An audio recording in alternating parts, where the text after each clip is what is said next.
ಎಲ್ರಿಗೂ ನಮಸ್ಕಾರ. ನನ್ನ ಹೆಸರು ಅತಿಶಯ್ ಜೈನ್ ಅಂತ ಹೇಳಿ. ಈ ಹಾಡಲ್ಲಿ, ಈ ಸಿನಿಮಾದಲ್ಲಿ 2 ಮ್ಯೂಸಿಕ್ ಡೈರೆಕ್ಟರ್ಸ್, 7 ಹಾಡು. Thank you sir. ತುಂಬಾ ದೊಡ್ಡ ಮಾತಾಗಿದೆ, ಯಾಕಂದ್ರೆ ನಾವು ಚಿಕ್ಕ ವಯಸ್ಸಿಂದನ ಎಷ್ಟೋ ಭಾವಗೀತೆ ಆಲ್ಬಮ್ಗಳು ಅವರ ಸಂಸ್ಥೆಯಲ್ಲಿ ರಿಲೀಸ್ ಆಗಿದೆ. ಆದ್ರೆ ಇವತ್ತು ನಾವು ಸಂಗೀತ ಒಂದು ಫಿಲ್ಮ್ ಆಗಿ ಅವ್ರ ಜೊತೆ ಕೂತ್ಕೊಂಡಿರೋದು ಒಂದು ಭಾಗ್ಯ ಅಂತ ಅನ್ಕೋತೀನಿ ಸರ್.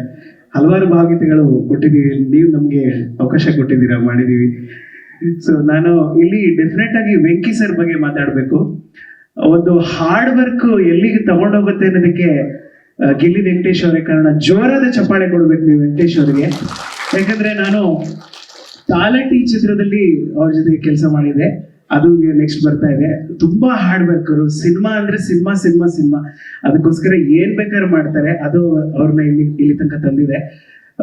ಈ ಹಾಡುಗಳ ಬಗ್ಗೆ ಜಾಸ್ತಿ ಹೇಳೋದ್ ಬೇಡ ಅಲ್ವಾ, ಸಿಂಗರ್ಸ್ ಬಗ್ಗೆ ಹೇಳದ.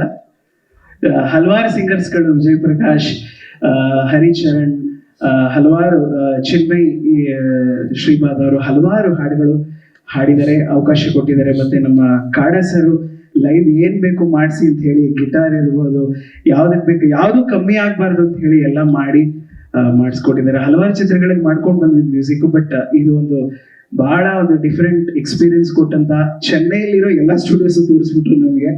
ಸೊ ತುಂಬಾ ಖುಷಿಯಾಗಿದೆ. ತುಂಬಾ ಥ್ಯಾಂಕ್ ಯು ಸರ್. ಈ ತರ ಒಂದು ಪ್ಯಾಷನೇಟ್ ಆಗಿ ನೀವು ಮಾಡಿರೋದ್ರಿಂದ ಎಷ್ಟು ನಮ್ಮಂತ ಕೆಳಗಡೆಯಿಂದ ಬರ್ತಾ ಇರೋ ಮ್ಯೂಸಿಕ್ ಡೈರೆಕ್ಟರ್ಗಳಿಗೆ ತುಂಬಾನೇ ಇದಾಗುತ್ತೆ. ತುಂಬಾ thank you sir. Thank you so much.